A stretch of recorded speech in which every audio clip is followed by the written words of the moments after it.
दोस्तों, बहुत समय पहले की बात है। गांव का नाम शायद कोई याद न रखे, पर उसकी मिट्टी में बसी आत्मा आज भी किसी को बदलने की ताकत रखती है। इसी गांव में था एक लड़का विशाल। उम्र थी 15-16, पर उसकी आंखों में थकान ऐसी जैसे हर दर्द और हर उम्मीद ने मिलकर उन आंखों में सालों पहले दस्तक दी हो।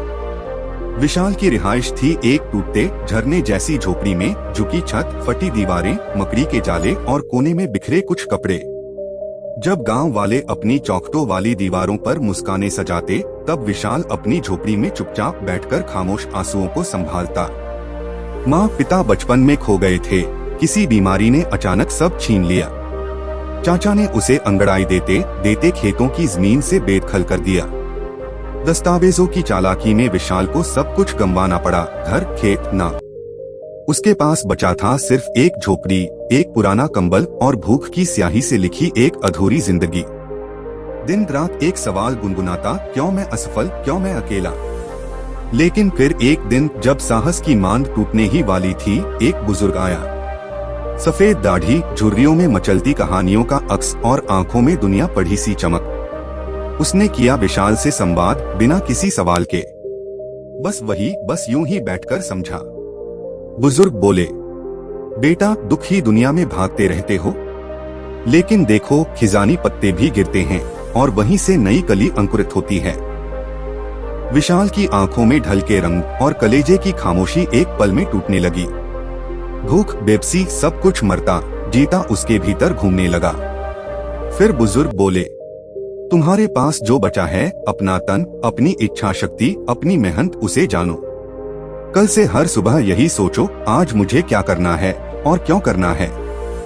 विशाल ने पहली बार सुना छोटी छोटी खुशियों की ताकत। घड़ी की टिक टिक में मुस्कान चिपकी थी, खेत की मिट्टी, मेहनत, किसी फूल की पंखुड़ी में खुशी।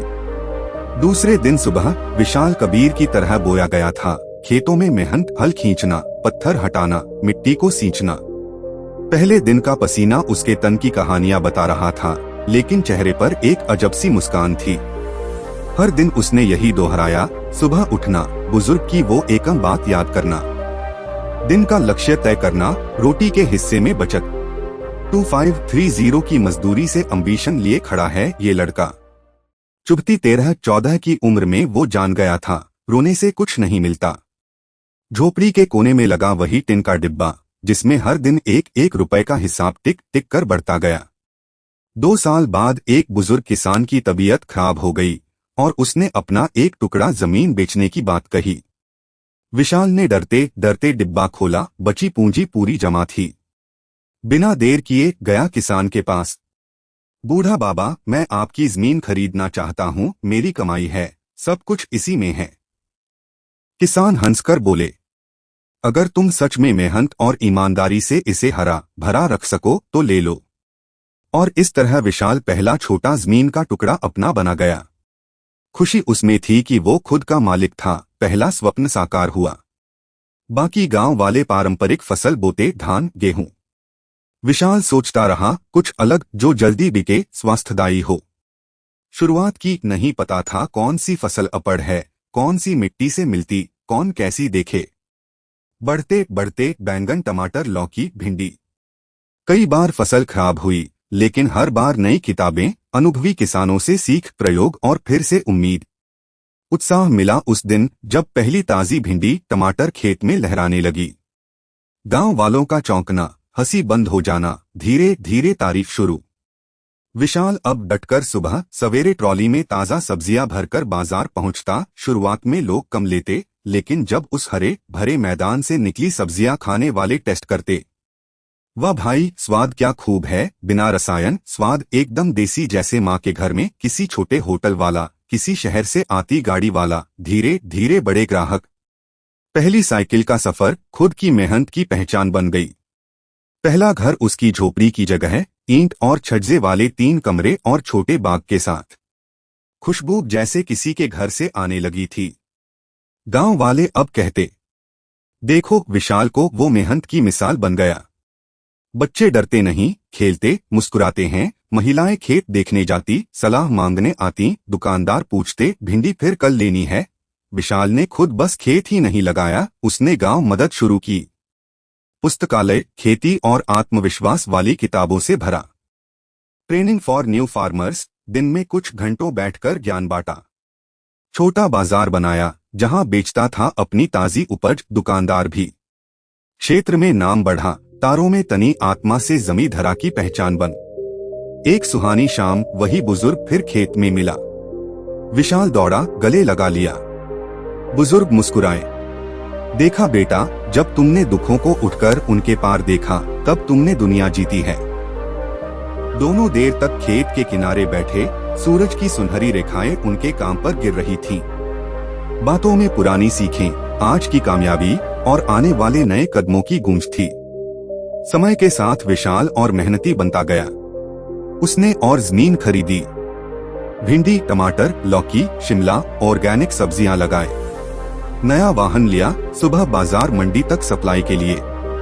ग्राहकों के लिए रुचिकर पैकेज और ब्रांडबाजी की शुरुआत की। 7 महीने में 2 एकड़ से बढ़कर अब 5 एकड़ हो गए। घर हो गया भव्य, लाल ईंट की दीवार, नीला दरवाजा, फूलों का बाग और दीवारों पर अफसर तस्वीरें, अखबार, लाइफस्टाइल मैगजीन में प्रकाशित। हर सुबह तुलसी पर जल, रात में चाय, चर्चा तारों के नीचे, यही उसकी रूटीन बन गई। एक दिन फिर बुजुर्ग उपस्थित हुआ, विशाल चेहरे पर यकीन और श्रद्धा लिए। बुजुर्ग ने कहा, आज तुम सिर्फ किसान नहीं, प्रेरणा हो, दिशा हो। जिनकी सोच को तुमने बदला, उनकी जिंदगी भी बदल रही है। विशाल ने प्रण लिया, 1 किसानों को ट्रेनिंग देंगे, 2 गांव में व्यापारिक मंडी बनाएंगे, 3 राज्यता से पहले आत्मनिर्भरता का पाठ पढ़ाएंगे, 4 सांसद से अपनी कहानी साझा करके हर छोटे किसान तक मदद पहुंचाना। कहानी का सार, जब दिल से दुख राजी हो जाता है, तब मेहनत, सोच, ईमानदारी मिलकर उस दुख को सुख में बदल देती है। और जो बनता है वही दूसरों का रास्ता भी जगाता है। दोस्तों, हमारी सोच इंसानियत का आधार है। मेहनत वह भाषा है जो खुदा सुनता है। छोटी छोटी खुशियां दुनिया की बड़ी दौलत। किसी की जिंदगी बदलना सच्ची सेवा है। विशाल की तरह आप भी अपने हालात से हार कर नहीं, उन्हें देखने की दिशा बदलकर अपनी दुनिया बदल सकते हो। हर कदम मामूली हो सकता है, लेकिन सपने बड़े होना आपकी क्षमता पर निर्भर करता है। दोस्तों, अगर आपको यह कहानी पसंद आई तो लाइक करें।